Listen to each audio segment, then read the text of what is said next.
Hello, welcome to the Morpeth Parish YouTube channel. My name's Nithya and today I'll be reading a short passage from John's Gospel and then sharing a short reflection. So today we're reading from John chapter 11 verses 1 to 16 and I'm reading from the New International Version if you'd like to read along. Now a man named Lazarus was ill. He was from Bethany, the village of Mary and her sister Martha. This Mary, whose brother Lazarus now lay ill, was the same one who poured perfume on the Lord and wiped his feet with her hair. So the sisters sent word to Jesus, "Lord, the one whom you love is ill." When he heard this, Jesus said, "This illness will not end in death.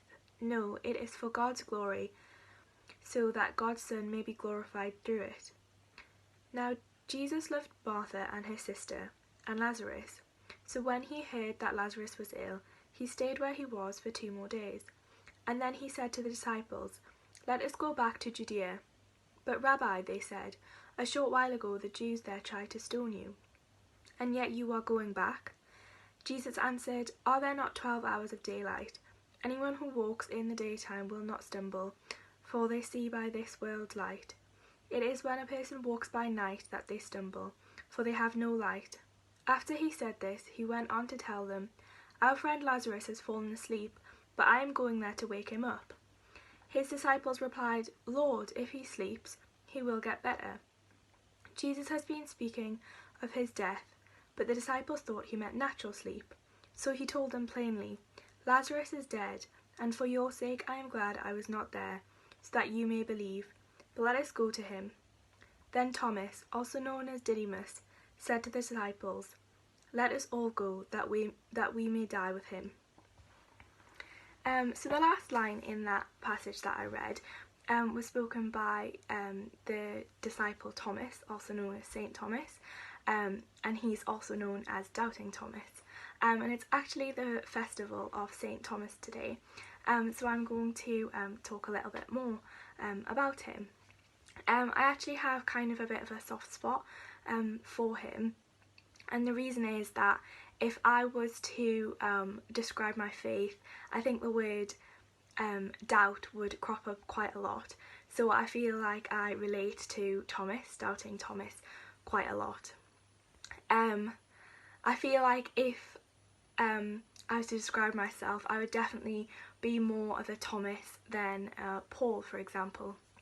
I think I would also definitely be more of a Martha than a Mary, so I would be more likely to be worrying about the dishes and the cooking and the cleaning than being like Mary and sitting listening at Jesus' feet.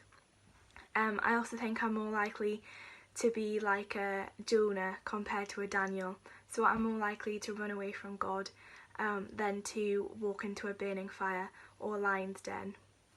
But the thing is, with all of these different characters that I've mentioned, and Doubting Thomas included, is that God loved all of them. They were very precious to God, and God also used all of them to bring him glory.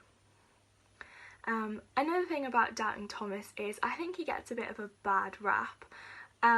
So all of the disciples doubted Jesus at various times in the gospel stories, but I think he's the only one that gets this nickname of Doubting Thomas. And the reason that he gets this nickname is because he wants conclusive proof that Jesus has actually risen from the dead. So he wasn't there when all the other disciples saw Jesus rise from the dead, and they go and tell him, and he says, "Well, if this has happened, then I want to see Jesus for myself." So he's only asking for the same proof that the other disciples got, which to me is pretty reasonable. And he actually gets that proof, so he does get to see the risen Jesus and he gets to touch him and talk to him. And after he's doubted, but after he's seen Jesus, he says, "My God and my Lord."